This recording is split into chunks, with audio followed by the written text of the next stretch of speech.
In other matters, the federal government has begun to stream down the 350,000 subscribers across the country to 15,000 in its pilot project of the Project TMax initiative as it commences a screening process in Lagos and all the centers.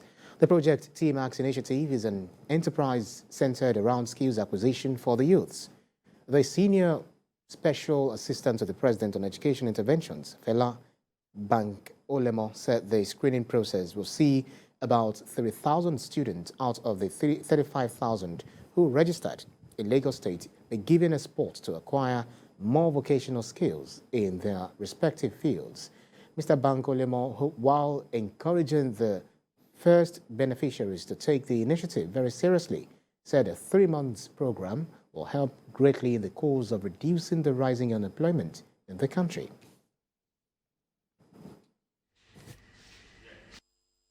There are many opportunities around, so they should continue to scout and look for more opportunities. And by the way, this is a pilot. By God's grace, the pilot is just a beginning. And if it works and we do it well, federal government, they are the funding people, though, so let me not speak for them, but I'm sure that it will be bigger and more people will be able to take part. This is a pilot, and a pilot is to test the hypothesis and see that it works. Once we get the hypothesis and we see the strengths, the weaknesses, or the things we need to change, by the time they roll out to the final phase, there'll be more people involved. The good thing for me is looking at this, the data we have shows that in Lagos and even across the country, the number one skill people picked was tailoring and fashion design. The second one was beauty. Then the third one was more of ICT-based graphics and all that. So that data also lets us know that these are what Nigerians want to learn. But beyond that, I mean, as we screen now, we're screening all across the states right now. We've picked 35 TVET centers that we're going to use to train in Lagos. Out of that 35, 33 of them are private sector owned.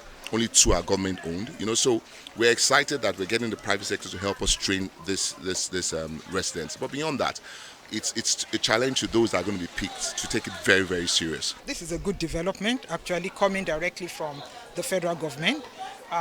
Majority of the work we do gets sponsorship from foreigners, which is something I've always kicked against, saying that we should have more sponsorship from the land itself. So this is a fantastic development.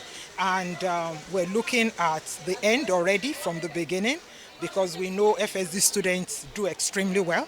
We have over 90% job placement after training at FSD. And we are looking at bringing that excellent record to Project TMax as well.